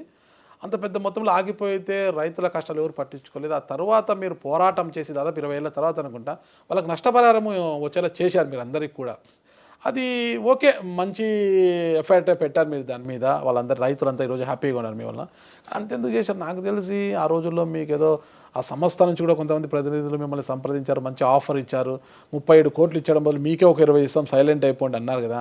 తీసుకొని ఉంటే మీకు బాగుంటుంది కదా. ఇప్పుడు రైతులకు ఇప్పించడం వల్ల మీకు వచ్చేది ఏంటి? వాళ్ళందరూ మీ వైపు ఉంటారా? నాగరాజు గారు జాగ్రత్తగా మాట్లాడండి. నేనా సార్? మీరేమల్లా ఈడ కమిషన్లకు అమ్మపోయే బతుకు కాదు నాది. ఓకే, కమిషన్లు తీసుకుని ఇంకోటి తీసుకునే నాయకులు వేరే వాళ్ళు ఉన్నారు. ఓకే, ఒక ఇక్కడ ఉండేటువంటి రైతుల మీద అక్కడ జరిగిన విషయం మీకు తెలియక ఏదో రాంగ్ మాట్లాడుతున్నారు. లాభం వస్తాండే కదా అని అంతే మాట్లాడుకోండి. నాకు లాభాలు కావాలంటే ఇదేందుకంటే ఇంకా వేరే విధంగా కూడా తీసుకోవచ్చు. ఆ లాభాలు కావాలంటే రాజకీయాలు అవసరం లేదు నాకు. నేను హైదరాబాద్లో కూర్చొని నా కొడుకుతో పాటు సపోర్ట్ చేస్తే మినిమం సంవత్సరానికి 300 నుంచి 400 కోట్లు సంపాదిస్తాను. చాలా మంది ఇలాగే చేస్తున్నారు. అంటే రైతుల పేర్లు నువ్వు అటోళ్ళకి ఎవరికైనా పోయి చెప్పుకో, అటువంటి సలహాలు ఇవ్వండి నాగరాజు గారు. మంచితనము మీద ఉందిలే అని చెప్పి ఆరోపణలు చేయాలంటే ఇష్టం వచ్చే ఆరోపణలు చేయకండి. ఇక్కడ జరిగింది ఏంటి? అక్కడ ఉండేటువంటి రైతులు చాలా రోజుల నుంచి పరిశ్రమ మొదలు పెట్టలేదు, ఇప్పుడే పరిశ్రమ మొదలు పెడుతున్నారు. అప్పుడు మేము కొంతమంది నాయకుల వల్ల కొద్దిగా తక్కువ రేట్లకు అమ్ముకున్నాము, వాళ్ళు అమ్మారు. ఇక్కడైతే కొద్దిగా నేను చేసినటువంటి విధానం కరెక్ట్ కాదు. ఎందుకు కాదంటే 20 ఏళ్ల తర్వాత అమ్మినటువంటి పొలాలకు ఎవరు కూడా ఇవ్వరు. నేను ఫ్యాక్టరీకి ఏమడిగానంటే ఇక్కడ జరిగినటువంటి చాలా రోజుల నుంచి వాళ్ళకి అన్యాయం జరుగుతూ ఉంది, పేద ప్రజలు ఉన్నారు, మీరు ఫ్యాక్టరీ కూడా లాభాలకు వస్తుంది, ఇక్కడ మంచి పరిశ్రమ రాయి ఉంది కాబట్టి మీరు అప్పుడైతే 75,000 రూపాయలు, లక్ష చిల్లర ఏదో అమ్మారు. దాని ప్రకారం మళ్ళీ వాళ్ళకు కూడా 20 ఏళ్ల తర్వాత అడిషనల్ అమౌంట్ ఇవ్వమని చెప్పిన. వాళ్ళు డబ్బులు ఎగరగొట్టలేదు, వాళ్ళు ఇవ్వక కాదు, న్యాయంగా డబ్బులు ఇచ్చారు, న్యాయంగా రిజిస్ట్రేషన్లు అయినాయి. ఇవన్నీ జరిగిన తర్వాత దానికి మళ్ళీ సెకండ్ అడిషనల్గా ఇవ్వమని చెప్పి వాళ్ళు అడగడం జరిగింది. దానికోసం కూడా రైతులు అడిగారు నన్ను. ఆ రైతుల కోసం నా దగ్గరికి పోయినప్పుడు నేను ఈ ఇష్యూను చంద్రబాబు గారి దగ్గర పోయి యజమాన్యం దగ్గర పెట్టినప్పుడు వారికి నేను చెప్పడం వలన వాళ్ళు కూడా అడిగారు, సార్ ఎందుకు మమ్మల్ని ఇబ్బంది పెడుతున్నారన్నప్పుడు పేద ప్రజల కోసం అడుగు, రైతుల కోసం అని చెప్పినాను నేను. ఆ రైతుల కోసం అడిగితే మీరు ఏమన్నా అర్థం ఉందండి? ఇట్లాంటి రాష్ట్రవ్యాప్తంగా ఇదే జరుగుతుంది సార్. అదే మీరు కూడా అలా సర్దుబాటు చేసుకుంటే ఏమన్నా కంపెనీ వద్ద బాగుండేది కదా అనేసి. చాలా దాంట్లో ఇదే పరిశ్రమలు వచ్చినప్పుడు ఇలాగే జరుగుతున్నాయి కదా. పరిశ్రమలు ఏముందండి, ముందుగానే భూములు కొనుగోలు చేసి రైతుల నుంచి కారు చౌకలు చేసి ఎక్కువ అమ్ముకోవడము ఇలాంటివన్నీ జరుగుతుంటాయి కదా. ఇప్పుడు ఒక విషయం చెప్పనా, పబ్లిక్ గా చెప్తున్నా, ఎంతమందికైనా తెలియని. ఇప్పుడు నాకు కూడా రామ్కో సిమెంట్ లో వాళ్లకు 70% అంటే దాదాపుగా 30 టిప్పర్లు ఎంతో ఈ యొక్క వైఎస్ఆర్ వాళ్ళకి ఇచ్చారు. ఏది 30 టిప్పర్లకు వాళ్ళకి ఇచ్చి వాళ్ళ కాంట్రాక్ట్ వాళ్ళు చేసుకుంటున్నారు, లోపల కానీ తోలడం కానీ చేస్తున్నారు. నాకు సంబంధించిన వరకు నేను కూడా గట్టిగా అడగడం జరిగింది మా కార్యకర్తల కోసం అని. నాకు సంబంధించిన వరకు కూడా 10 టిప్పర్లు ఇస్తే నా కార్యకర్తలు ఎవరైతే టిప్పర్లు పెట్టుకునే బాధ్యత చేయలేకపోతే దాదాపుగా నాకు ఒక కంపెనీ వారికి ఒక లారీ ట్రాన్స్పోర్ట్ వారికి పిలిపించి, అరే ఇక్కడ నేను చేయలేను, ఇది నాది కాదు, నా వృత్తి, ఆ డబ్బులు నాకు వద్దని చెప్పి నెలకు 9,50,000 రూపాయలు ఈరోజు ఆ యొక్క ఎవరైతే చిన్న కార్యకర్తలు ఉన్నారో ఆ కుటుంబాలకు ఇస్తున్నా. ఇప్పటికి నేరుగా ఛాలెంజ్ ఇస్తే పోయి అడుగుపోండి ఫ్యాక్టరీలో, వాళ్ళు తీసుకుంటున్నారు. ఆ ఇద్దరు మామల్లుల మధ్యన ఏం జరుగుతుందో నాకు తెలియదు, కానీ అక్కడ వాళ్ళు తీసుకుంటున్నారు, నేను సొంతంగా చేసుకోలేకపోతున్నా. నా కార్యకర్తలు అంటే అక్కడ ఉండేటువంటి నాయకులు ఉండేటువంటి వాళ్ళు నేను సొంతంగా చేసుకోలేకపోయి నేను కార్యకర్తలకు ఇచ్చేశాను. అదే వదిలిపెట్టుకున్నప్పుడు ఇది ఎంత ఉంది? వీళ్ళ దగ్గర కమిషన్ల కోసం ఆశపడి పెట్టుకోవడానికి నేనేమన్నానా? అందరికీ ఇలాంటి పెద్ద మనసు ఉంటే బాగుంటుంది సార్. రైతులు కావచ్చు, పేద ప్రజలు బాగుపడతారు. మీలాంటి పెద్ద మనసు ఉండాలి. మా మీద ఫైర్ అయితే అయ్యారు, కానీ ఒక కోపం మీరు ఏమొస్తుందంటే మీరు అక్కడ అంత నీచంగా అందరూ ఉంటారని ఆశించొద్దు మీరు. అంటే మీకు ఎట్లుందంటే రాజకీయ నాయకుడు అంటే ప్రతి ఒక్కరికి కూడా విలువలు పోయినాయి. ఇప్పుడు ఏ రాజకీయ నాయకుడైనా సరే ఈ ఇళ్ళలు పోయినాయి, వీళ్ళకంతా ఇబ్బందులు ఉంటాయి, ఊరికే అందరూ కూడా అవినీతికి బాధపడతారండి. ఎవరో చేసిన అవినీతి అందరికీ మంట కట్టొద్దని చెప్పి నేను తెలియజేస్తా ఉన్నాను. Okay okay sir.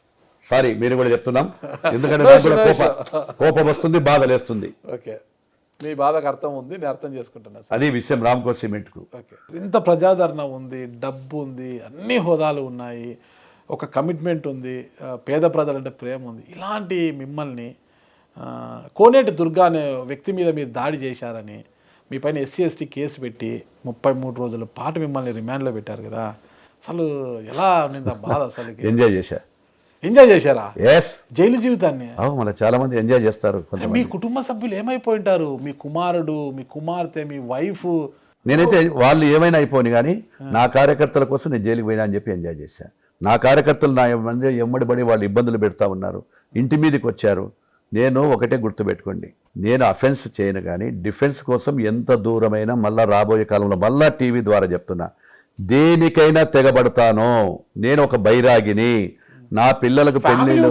మీకు బైరాగని ఎలా అంటారు? ఒక ఫ్యామిలీ ఏముందండి, మిమ్మల్ని ఎంతో ఇష్టపడి మీ వైఫ్, మీ 2 పిల్లలు ఉన్నారు, అమ్మాయి అబ్బాయి. అరే నా పిల్లలు సెటిల్ అయిపోయారు, మొత్తం అయిపోయారు. నా భార్య కూడా నాలో జీవితంలో నీ కష్టంలో నా కష్టాలు పంచుకుంటానండి. ఎప్పుడు కూడా ఎలా అంటారు? బైరాగి మీనింగ్ ఏంటి? ఆశలు లేవు, కోరికలు లేని బైరాగి అంటారు.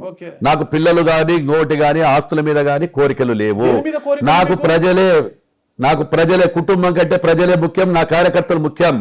మీరు ఎన్ని క్రాస్ చేసినా, మీరు ఎంత రెచ్చగొట్టినా, మీరు నన్ను ఎన్ని మాట్లాడినా, నా ప్రజలు నా కార్యకర్తల తర్వాతనే చెప్తాను గట్టిగా.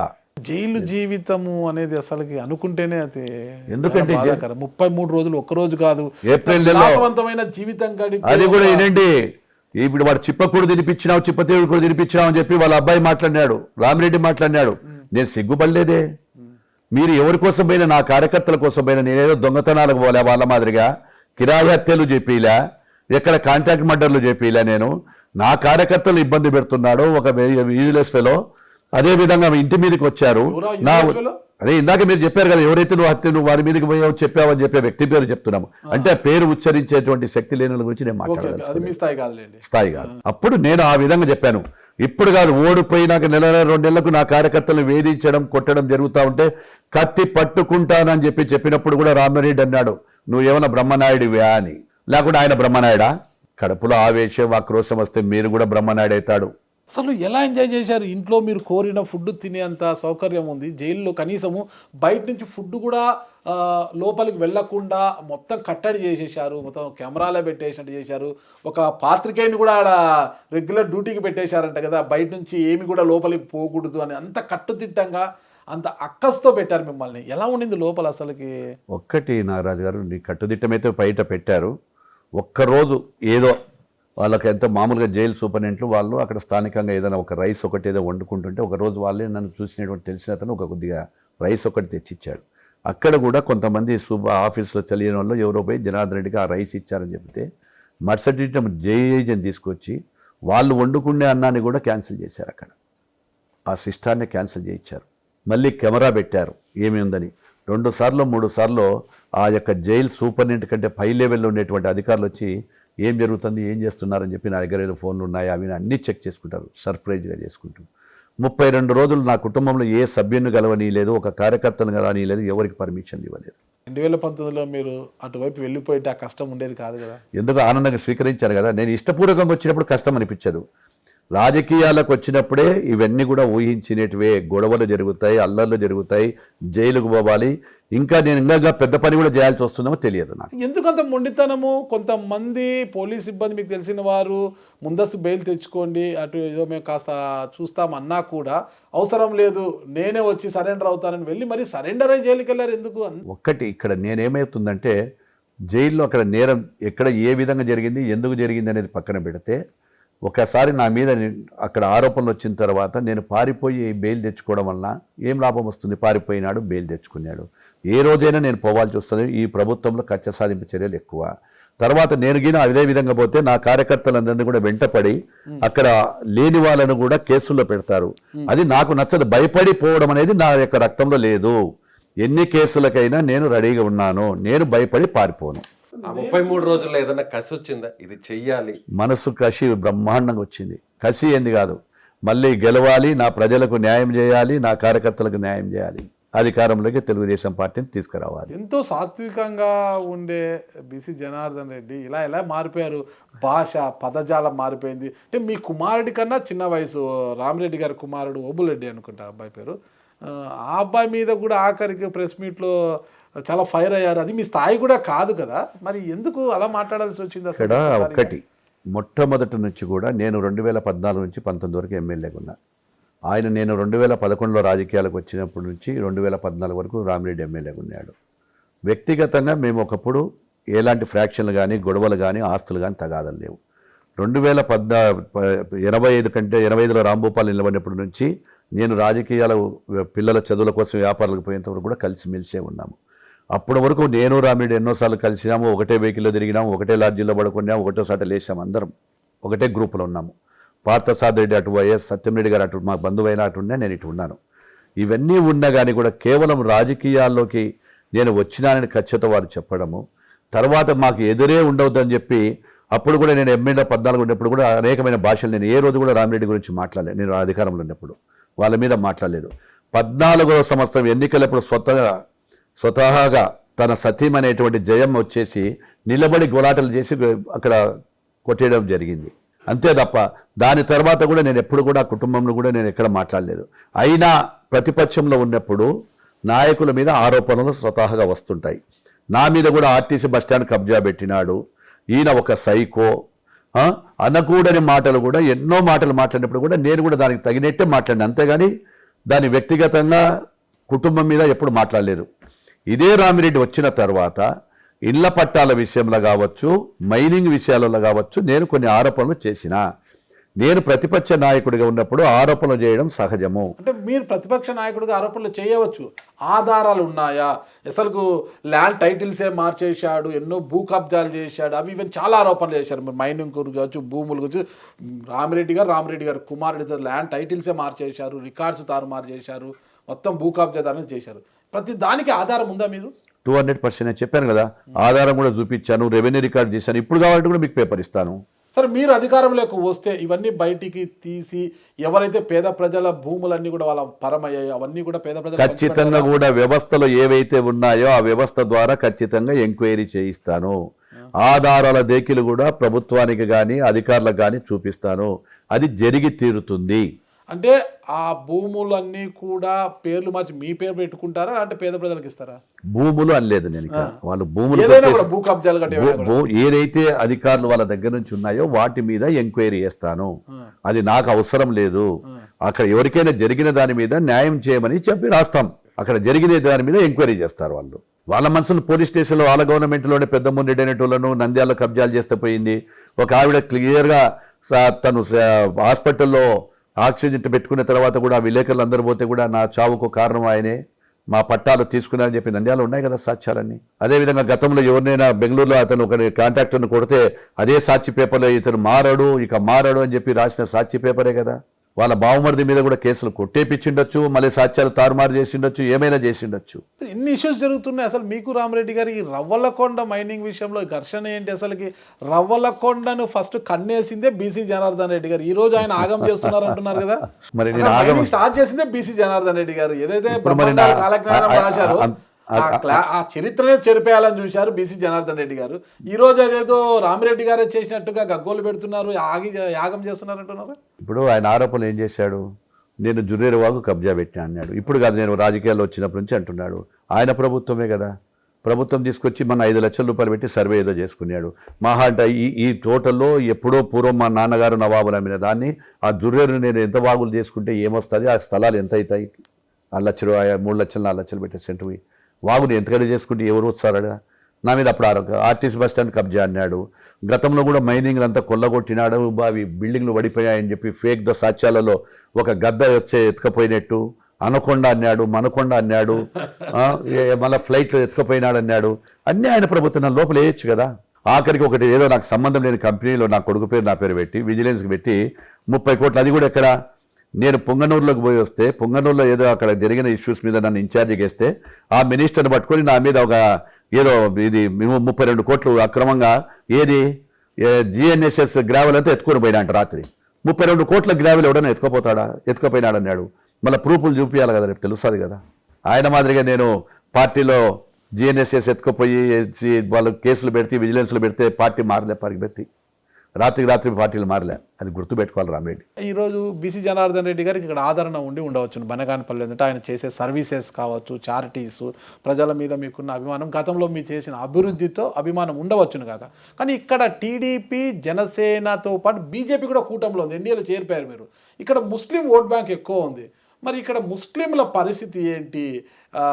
బీజేపీ ఉందని వెనక్కిపోతారా, అంటే బీసీని చూసి ముందుకు వస్తారా? ఇక్కడ బీజేపీ బీసీని అని పక్కన పెడితే 2014లో కూడా మేము ఎన్డీఏ కూటమిలోనే కదా నేను గెలిచింది. 2014లో నేను గెలిచింది ఏ కూటమిలో గెలిచినాను? ఎన్డీఏ బీజేపీతో ఎందుకు ఇప్పుడు ఎందుకు అనుకోవాలా? ఇప్పుడు అసలు దాని ప్రసక్తే లేదు, దాని గురించి ఎవడు ప్రజల్లో చర్చలే లేదు. మా నియోజకవర్గంలో మా ప్రజలు, మా మైనార్టీ సోదరులు, మా మైనార్టీ సోదరిమణులు, మా పెద్దలు, గురువులయ్య గారు కానీ ఎవరికి కూడా అట్లాంటిది ఏం లేదు అక్కడ చూసేది. ఇక్కడ బనగానపల్లె నియోజకవర్గంలో మైనార్టీలు కావచ్చు, హిందువులంతా కూడా అన్నదమ్ములతో సమానంగా ఉంటాము, అన్ని పండగలు సమానంగా చేస్తాము. ఇక్కడ ఇప్పటి వరకు కూడా ఇన్నేళ్ల సామ్రాజ్యం ఇది, నవాబు గారు వెళ్ళిన అడ్డా ప్రజలు అందరూ కూడా హిందువులు ఉన్నారు, ముస్లింలు ఉన్నారు, క్రైస్తవులు ఉన్నారు అందరూ. అసలు ఏంటి అసలు షాదీఖానా ఘర్షణ ఏంటి? మీరేమో అప్పుడు మీ సొంత నిధులు 30 లక్షలు, ప్రభుత్వం నుంచి ₹1,00,00,000 తెచ్చి 1,30,00,000తో షాదీఖానా నిర్మించారు. 60% 70% పనులు పూర్తి వాటికి ఆగిపోయింది. తర్వాత మీరు ఓడిపోయారు. తర్వాత ఏంటి ఆ ఘర్షణ ఏంటి? అది ఆగిపోయింది. తర్వాత దాని మీద ముస్లింలు అంత పెద్ద ర్యాలీ చేశారు, అంత ఏంటది? షాదీఖానా నేను బనగానపల్లె ప్రజలకు ఖచ్చితంగా చేయాలనే ఉద్దేశంతో ₹1,00,00,000 ప్రభుత్వం ఇచ్చింది.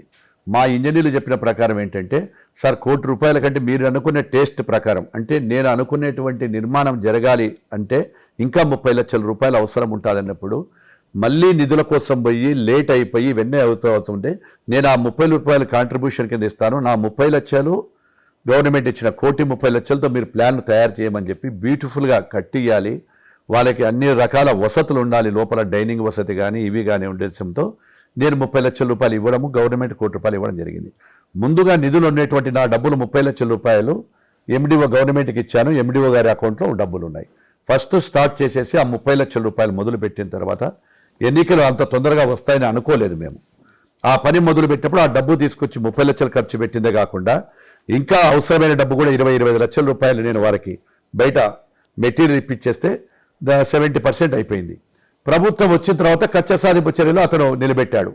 తర్వాత అది నిరుపయోగంగా అయిపోయిందని చెప్పి ఈరోజు మళ్ళీ దాన్ని తీసుకొచ్చి నేను సొంతంగా చేయబోతుంటే నన్ను మళ్ళీ పోలీస్ కేసులు పెట్టి లోపల వేయడం జరిగింది. ఇదే మైనార్టీలు మోసం చేసిన నీచుడు ఎవరంటే కార్సన్ రామిరెడ్డి. వాడారు నీచుడు అంటున్నా, ఏమన్నా తప్పేం, నీచం అంటున్నా, అంటే నీచం అంటే తప్పు అని. నీచమైన వ్యక్తి ఎందుకు అంటున్నానంటే, నీచమైన వ్యక్తి నన్ను 10 సార్లు అన్నాడు కాబట్టి ఇప్పుడు కూడా మళ్ళీ చెప్తున్నా. నీచమైన వ్యక్తి అంటే మైనార్టీల పెద్దలను తీసుకెళ్ళి ఏదైతే కమ్యూనిటీ హాల్ ఉన్నారో అవి షాదీఖానాలని చెప్పి అక్కడ పూజ చేయించినాడు. అంటే కమ్యూనిటీ హాల్కు షాదీఖానాకు డిఫరెన్స్ ఉండదా? మీరు చెప్పండి విలేకరు, మీరు మీడియా వారిగా. కమ్యూనిటీ హాల్ ఏంటి, ఎవరైనా వాడుకోవచ్చు. షాదీఖానా అది ముస్లింకి సంబంధించింది. షాదీఖానా అనేది ఓన్లీ షాదీఖానా అంటాం, అంతే ఉంటుంది. మళ్ళీ అది ఈరోజు తీసుకొచ్చి మత పెద్దలు పెట్టి వాళ్ళతో సరివింపులు ఇప్పించి పూజలు చేసి మైనార్టీ దాన్ని తీసుకుపోయి వాళ్ళ మభ్య పెట్టడం కాదా? అది నీచులే కదా పనిచేసేది. మైనార్టీల మీద మీకు ఇంత ప్రేమ ఉంది, ఈసారి మళ్ళా గెలిస్తే మీరు ఇక్కడ మైనార్టీల కోసం ఏం చేస్తారో చెప్పండి గట్టిగా. నేను చెప్తున్నాను కదా, ఏదైతే షాదీఖానా నిలబడిపోయిందో అది చేస్తానని చెప్తున్నాను. ఇంకా కూడా వారి సంక్షేమం కోసం చేయవలసిన పనులు ఏవి ఉన్నా కానీ కూడా మైనార్టీ సంక్షేమం కోసం చేస్తాను. సరే, మీ అంతరాత్మ సాక్షిగా ప్రమాణం చేయండి, నేను గెలిస్తే నా ముస్లిం సోదరుల కోసం ఇది చేసి తీరుతానని గట్టిగా ప్రమాణం చేయండి. ఏదైనా నా మైనార్టీ సోదరుల కోసం, నా పేద ప్రజల కోసం, బనగానపల్లెలో సంక్షేమ పథకాలే కావచ్చు, వాళ్ళకి ఇవ్వవలసినటువంటి ఇళ్ల నిర్మాణమే కావచ్చు, 2 సెంట్ల స్థలము కావచ్చు, మనసాక్షిగా నా తల్లిదండ్రుల సాక్షిగా చేస్తానని చెప్పి ప్రజలకు వాగ్దానం ఇస్తున్నా. ఖచ్చితంగా 100%. నన్ను నమ్మి నేను దిన్నము నిత్యము గురించడానికి రికార్డ్ బాగా రాసుకోండి. మళ్ళీ నాగరాజు గారు మాట తప్పితే మళ్ళీ మీరు ఏ సమయంలో వచ్చినా నేను చెప్పిన 3 ఏళ్ల పీరియడ్ తర్వాత చేయలేకపోతే రండి. సరే, ఇన్ని చెప్పారు. ఇంకొక సమస్య ఉంది ఇక్కడ బనగానపల్లి. నాకు తెలిసి బనగానపల్లి అంటే అందరికీ నాపరాయి పరిశ్రమ. అంటే మీ హయాంలో ఉన్న పరిస్థితి వేరు, 2019 నుంచి ఇప్పటి వరకు ఉన్న పరిస్థితి వేరు. రాయల్టీలు పెంచేశారు, కరెంటు బిల్లులు పెంచేశారు.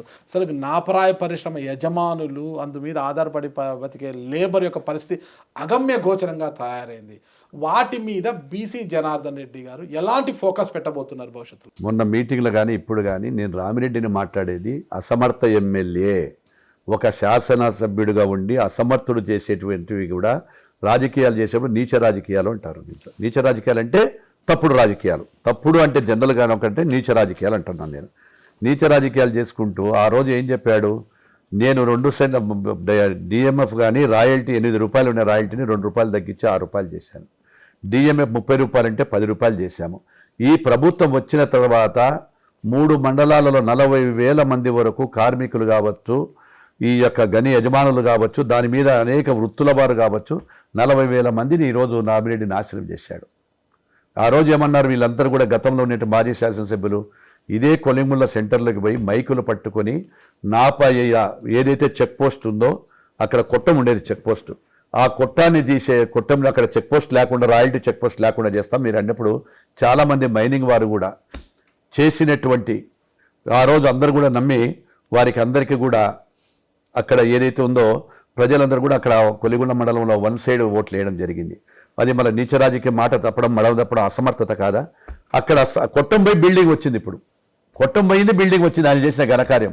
మళ్ళీ అదే నాపరాయి పరిశ్రమను నిర్వీర్యం చేశాడు, రాయల్టీ పెంచేశాడు, తర్వాత డిఎంఎఫ్ను పెంచేశాడు 50 రూపాయలకు. తర్వాత ఏదైతే మనం డెడ్ రేట్ అంటాం అనమాట, డెడ్ రేట్ అంటే అంతకుముందు కట్టినటువంటి డెడ్ రేట్ ఏదైతే ఉందో దాన్ని సంవత్సరంలో 4 భాగాలు చేసి 4 భాగాలలో రాయల్టీ కింద కన్వర్ట్ చేసుకుంటాము. తర్వాత డిపాజిట్ అంటారు, అంటే రాయల్టీ నువ్వు ఏదైతే కడతావో అది మామూలుగా సంవత్సరానికి కట్టేదాన్ని 10 ఏళ్లకు, అంటే 5 లక్షలు ఉంటే 50 లక్షలు కట్టాలి. సంవత్సరానికి 5 లక్షలు కట్టేది 10 ఏళ్ళు 20 కట్టమని చెప్పి పొల్యూషన్ ఇలా అనేక నిబంధనలు పెట్టి నాపరాయి పరిశ్రమ నిర్వీర్యం అయిపోయి ఈరోజు రోడ్డు పాలయ్యారు వాళ్ళందరూ కూడా. ఈరోజు ఆ జనమంతా కూడా ఎదురు చూస్తున్నారు ఎప్పుడు ఎన్నికలు వస్తాయని చెప్పి. మళ్ళీ మా చంద్రబాబు నాయుడు గారితో చెప్పించాను, నాపరాయి పరిశ్రమ తెలుగుదేశం ప్రభుత్వం అధికారంలోకి వచ్చిన తర్వాత పాత విధానాలు తెలుగుదేశం ప్రభుత్వంలో ఏ విధంగా ఉన్నాయో అదే విధానాలు కొనసాగించి తీరుతాము, సాగిస్తాము. రేపు ఎమ్మెల్యేగా గెలిస్తే మీకు మంత్రి పదవి వచ్చే అవకాశం ఎక్కువగా ఉందని మీ వారు చెప్తున్నారు. మరి స్వీకరించడానికి సిద్ధంగా ఉన్నారా? నేను మంత్రి పదవి స్వీకరించడానికి ఎవరికైనా ప్రజలకు వచ్చినప్పుడు ఎవరైనా మీకు ప్రమోషన్ వస్తే మీరు వద్దంటారా? ఎందుకు వద్దంటారు? మరి అంతే కదా, నేను కూడా ఎందుకు వద్దంటాను? నేను ప్రజలకు ఇంకా సేవ చేయగలుగుతాను, నియోజకవర్గానికి పరిమితమయ్యేవాడు జిల్లా వరకు చేయగలుగుతాను, లేకపోతే రాష్ట్రానికి ఉపయోగపడతాను. పీసీ జనార్దన్ రెడ్డి గారికి ఓటు వేసి గెలిపించాలంటే 2 ఉదాహరణలు చెప్తారా? నేను అభివృద్ధి చేశాను, అరాచకాలు చేయలేదు, 24 గంటలు ప్రజల మధ్య ఉంటాను, మళ్ళీ అభివృద్ధి చెందాలి, మళ్ళీ గ్రామాలు ప్రశాంతంగా ఉండాలి, మళ్ళీ ఒక చంద్రబాబు నాయుడుతోనే అయితేనే ఈ రాష్ట్రం బాగుపడుతుంది. ఏదైతే 20 ఏళ్ళు వెనక్కుపోయినటువంటి ఈ ఆంధ్రప్రదేశ్, ఈ యొక్క మన నవ్యాంధ్రప్రదేశ్ బాగుపడాలంటే ఒక అనుభవం గల నాయకుడు రావాలి, ఒక క్రమశిక్షణ కలిగిన నాయకుడు వస్తేనే ఈ రాష్ట్రం బాగుపడుతుంది. కాబట్టి ప్రజలందరూ కూడా డిసైడ్ అయినారు. బనగానపల్లి విషయం వరకు చెప్పండి. బనగానపల్లిలో అదే చెప్పాను కదా, చంద్రబాబు జగన్మోహన్ రెడ్డి ఇప్పుడు ఇవన్నీ కూడా అతను చేసినటువంటి ఇక్కడ వినండి, ఇప్పుడు అక్కడ తీసుకోండి మీరు, కొండలు కొల్లగొట్టాడు, అరాచకం చేశాడు, ఇవన్నీ కూడా చేసుకుంటూ ఇప్పుడు నాపరాయి పరమేశ్వరం నిర్వీర్యం చేశాడు. ఎక్కడన్నా పోతే ఇక్కడ డబల్ రోడ్ ఒకటి వేసాడు, ఆ డబల్ రోడ్ గురించి గొప్పగా చెప్తాడు. అది ఒక్కటే కాకుండా ఇక్కడ నాపరాయి పరిశ్రమ కూడా బైపాస్ రోడ్ వస్తే బైపాస్ రోడ్డుని లేకుండా చేశాడు. దద్దనాల ప్రాజెక్టును ఎండగట్టాడు. దద్దనాల ప్రాజెక్టు నేను నీళ్లు చేస్తే దద్దనాల ప్రాజెక్టులో నీళ్లు లేకుండా ఈరోజు పిట్టల్లాగా నీకు కూడా నీళ్లు లేవు. అదే లిఫ్ట్ కింద 9 నెలలు ఎస్ఆర్బీసీ పారింది ఈసారి వర్షాలు బాగా పడడంతో. 9 నెలలు ఎస్ఆర్బీసీ పారితే నీళ్లు లిఫ్ట్ చేయొచ్చు కదా, ఒక్కరోజు కూడా లిఫ్ట్ చేయలేదు. ఇన్ని సమస్యలు ఉన్నాయి. రాష్ట్ర వ్యాప్తంగా తీసుకుంటే మీ కూటమి మేనిఫెస్టో ఆ చంద్రబాబు గారు 6 గ్యారెంటీలు వచ్చాయి. రాష్ట్ర వ్యాప్తంగా 6 గ్యారెంటీలు పక్కన పెడితే మీరు అన్నారు కదా బనగానపల్లె అభివృద్ధి కోసము మీ గ్యారెంటీలు ఏంటి? అసలుకి బనగానపల్లెలో మీ గ్యారెంటీలు ఏంటి? ప్రజలకు మీరేం గ్యారెంటీ ఇవ్వబోతుంటే లోకల్ మేనిఫెస్టో ఏంటి? మీ లోకల్ ఏం లేదండి, మా పార్టీలు ఇచ్చినటువంటి అన్ని చేస్తాము. అక్కడికి రాష్ట్ర వ్యాప్తంగా అమలు చేసేది స్థానిక కూడా ఎక్కడైతే ఇప్పుడు ముఖ్యంగా బైపాస్ రోడ్డు ఒకటి మాకు బనగానపల్లి నియోజకవర్గం కోయిలకుంట్ల బనగానపల్లిలో ప్రజలు నరకయాతన పడుతున్నారు. చుట్టూ పెద్ద పెద్ద పరిశ్రమలు వచ్చిన తర్వాత ఇంతకుముందు పెద్ద పెద్ద కంటైనర్లు లేవు, అంటే 14 టైర్స్ 18 టైర్స్ లారీలు లేవు. ఇప్పుడు ఆ లారీలు రావడంతో రోడ్లు ఇరుకు అయిపోయి జనాభా పెరిగింది. అప్పుడు ఏదో ఇంటికి ఒక స్కూటర్ ఉంటే ఇప్పుడు ఇంటికి 3 స్కూటర్లు అయినాయి, ఇంటికి ఒక కారు వచ్చింది.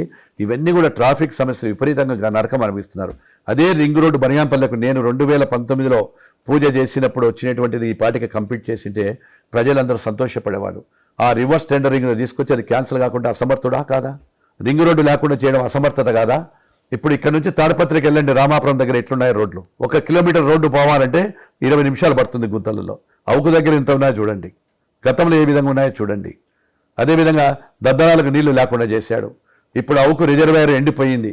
అతను మన దగ్గర నీళ్లు మనవి, సొమ్ము మాది, ఎందుకు ఇచ్చిపెట్టాల కింద పులివెందులకు అని చెప్పి కంటికి కనిపిస్తున్న సమస్యలే.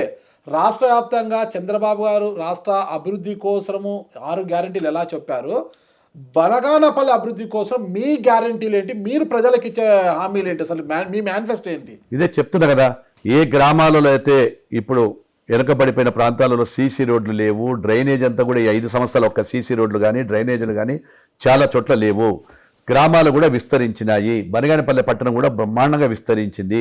ఎక్కడైతే మౌలిక వసతులు లేవో, మౌలిక వసతులు లేని ప్రతి చోట మౌలిక వసతులు కల్పించడం, తాగునీటి సమస్య ఉన్న చోట శాశ్వత తాగునీటి పరిష్కారం చేయడము, ఇంకా ఇక్కడికి రావాల్సిన కంపెనీలు ఏవైతే సిమెంట్ ఇండస్ట్రీస్ కావచ్చు, ఇక్కడ ముడి సరుకుకు సంబంధించినటువంటి ఇండస్ట్రీస్ ఉంటే ఇండస్ట్రీస్ తీసుకురావడం, స్కిల్ డెవలప్మెంట్కి సంబంధించినవి కూడా తీసుకురావడం, అదేవిధంగా ఇంకా ఏవైనా సమస్యలు ఉంటే వాటిని అన్నిటి కూడా తీర్చడం నా యొక్క మొదటి ప్రాధాన్యత. మీరు గెలిస్తే ఎంత మెజారిటీతో గెలవబోతున్నారు? అది ప్రజలు నిర్ణయించాలి. ఆ ప్రజలకు మీరు ఇచ్చే సందేశం ఏంటి అసలు? బనగానపల్లిలో గత 2014 నుంచి 19 వరకు జనార్దన్ రెడ్డి ఏం చేశాడు, 19 నుంచి 24 వరకు వైఎస్ఆర్ ప్రభుత్వం రామిరెడ్డి ఏం చేశారు, రేపు ఎవరు కరెక్ట్గా ప్రజలకు ఉపయోగపడతారు, మీకు నేను చేసేటువంటి అభివృద్ధి కావచ్చు, నా మీద నమ్మకం కావచ్చు, నా పార్టీ మీద వాగ్దానాలు కానీ నేను ఇచ్చిన వాగ్దానాల మీద నమ్మకం ఉంటే ప్రజలు ఓట్లేస్తారు. అది ప్రజల వేస్తారని 100% గెలుస్తా అని చెప్తున్నా. మళ్ళీ అదేం లేదు ఇబ్బంది. మెజార్టీలు నేను చెప్పలేను, ఎందుకంటే ప్రజలది మెజార్టీ. గెలుస్తామని ఎందుకు చెప్తున్నామంటే నేను గ్రామాలలో తిరిగినప్పుడు నాకు ప్రజలు తీసుకునే రిసీవింగ్ను బట్టి నాకు తెలుస్తుంది. మీరు ఎప్పుడైనా మీరు ఎంత పని చేస్తే అంత కూలి అని చెప్పాను. మీరు కూడా ఒక విలేకరులుగానో లేకుంటే మీకు మీడియా సంస్థలు ఉన్నప్పుడు మీ యొక్క స్థాయిని బట్టి మీకు కూడా ప్రమోషన్లు వస్తాయి, మీకు కూడా యాక్సెస్ పెరుగుతుంది, మిమ్మల్ని కూడా ఆదరించే వాళ్ళు ఉంటారు. మళ్ళీ ఎందుకు మిమ్మల్ని చాలామంది కోరుకుంటున్నారు, నాగరాజు గారిని విజయ్ గారిని ఎందుకు నాగరాజు తీస్తే బాగుండునేమో ప్రమోట్ అవుతున్నారంటే అది మీకు యొక్క కెపాసిటీ. Thank you sir. ఇకపోతే ఫైనల్గా కుటుంబం మొత్తం కూడా బరిలోకి దిగినట్టున్నారు అసలు ఎన్నికల ప్రచారంలో. తప్పదు కదా, మీ శ్రీమతి గారు, కుమార్తె, కుమారుడు అంతా టీం అంతా దిగిపోయినట్టుంది. ఖచ్చితంగా కూడా ఎన్నికలప్పుడు ఎవరు చేయాల్సిన బాధ్యతలు వాళ్ళకు ఈ నెల రోజులు బాధ్యత, ప్రజలకు ఏవైనా సందేశాలు కానీ ఇవన్నీ కూడా మా మేనిఫెస్టోలు కానీ మిగతావన్నీ తెలియజేయాలి. కాబట్టి కుటుంబం అంతా కూడా ఏకమే చేయక తప్పదు. సార్ ఫైనల్గా ఒక ప్రమాణం చేయండి నాకు. బీసీ జనార్దన్ రెడ్డి నేను ప్రజలు మళ్ళా నన్ను ఆశీర్వదించి అసెంబ్లీకి పంపితే ఇక్కడ అవినీతికి అనేక ఆస్కారం లేకోకుండా ప్రజల ఒక ప్రభుత్వాన్ని ఏర్పాటు చేసి తీరుతాను, ప్రజా అభివృద్ధిని ఇక్కడ కాంక్షిస్తున్నానని ఒక ప్రమాణం చేయండి మీరు. నా ప్రజల సాక్షిగా, నాకు జన్మనిచ్చిన తల్లిదండ్రుల సాక్షిగా అవినీతి అనే పేరే లేకుండా, ఎప్పుడు గతంలో కూడా 2014-19 అవినీతి నేను చెయ్యను, చేయబోను, చేయనీయను, ఖచ్చితంగా కూడా చేస్తాను. నేను అవినీతి తావు ఎప్పుడు ఉండదు. అవినీతి చేసుకోవాల్సినంత స్థాయి నాది కాదు, అవినీతికి పాల్పడాల్సినంత అవసరము నాకు లేదు.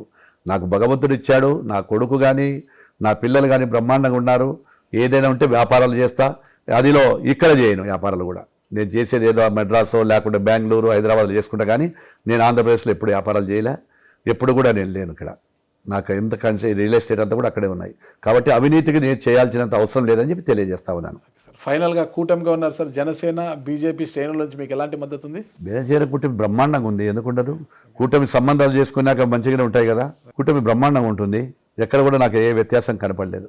ఓకే సార్, కూటమంతా ఇలాగే ముందుకు సాగిపోవాలి, ప్రజలు మిమ్మల్ని ఆశీర్వదించి మళ్ళీ ఒకసారి అసెంబ్లీకి పంపించాలని కోరుకుంటున్నా సార్. Thank you sir. నమస్తే. థ్యాంక్ యూ, ధన్యవాదాలండి. మీరు కూడా మాకు బ్లెస్సింగ్ చేసినందుకు ఖచ్చితంగా కూడా ప్రజల ఆకాంక్ష నెరవేర్చబోతుందని చెప్పి నేను కూడా భగవంతుని నమ్ముతున్నాను. సుమన్ టీవీలో మీ పర్సనల్ అండ్ బిజినెస్ ప్రమోషన్స్ కోసం కింది నెంబర్కి కాంటాక్ట్ చేయండి.